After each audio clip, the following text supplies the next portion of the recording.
গুম কমিশনে আসা ১,৮৫০ অভিযোগের মধ্যে ২৫৩টির অকাট্য প্রমাণ পেয়েছে গুম সংক্রান্ত তদন্ত কমিশন। বাকিগুলোর তদন্ত চলছে বলে জানিয়েছেন কমিশনের সভাপতি বিচারপতি মইনুল ইসলাম চৌধুরী। সকালে গুলশানে গুম সংক্রান্ত কমিশনের সংবাদ সম্মেলনে সব কথা জানান তিনি। বলেন, জঙ্গি বিরোধী অভিযানের নামে ২৫০ শতাধিক মানুষকে গুম করা হয়েছে।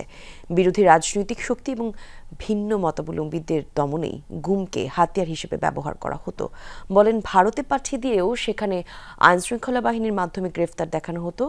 যেই দমন পীড়ন থেকে রেহাই পায়নি মেধাবী শিক্ষার্থী, রাজনৈতিক কর্মী, সাংবাদিক, ডাক্তার, ইঞ্জিনিয়ার সহ ভিন্ন পেশার মানুষ। কমিশন সদস্যরা আরও বলেন, প্রাতিষ্ঠানিকভাবে গুমের জন্য সেনাবাহিনী অভিযুক্ত না, তবে অন্যান্য বাহিনীর কর্মকর্তারা জড়িত ছিল। এখনও নিখোঁজ ১৩১ জনের তালিকা পুলিশ সদর দপ্তরে পাঠিয়েছে কমিশন।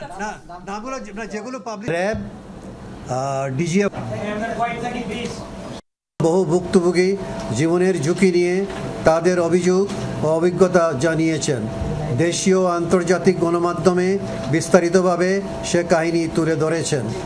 গোপন আটক কেন্দ্রের অস্তিত্ব এখন আর অস্বীকার করার কোনো উপায় নেই। প্রায় ১৮৫০ অভিযোগ বিশ্লেষণের মধ্য থেকে ২৫৩ জন গুমের শিকার ব্যক্তির তথ্য উপস্থাপন করা হয়েছে, যাদের ৩টি বৈশিষ্ট্য রয়েছে।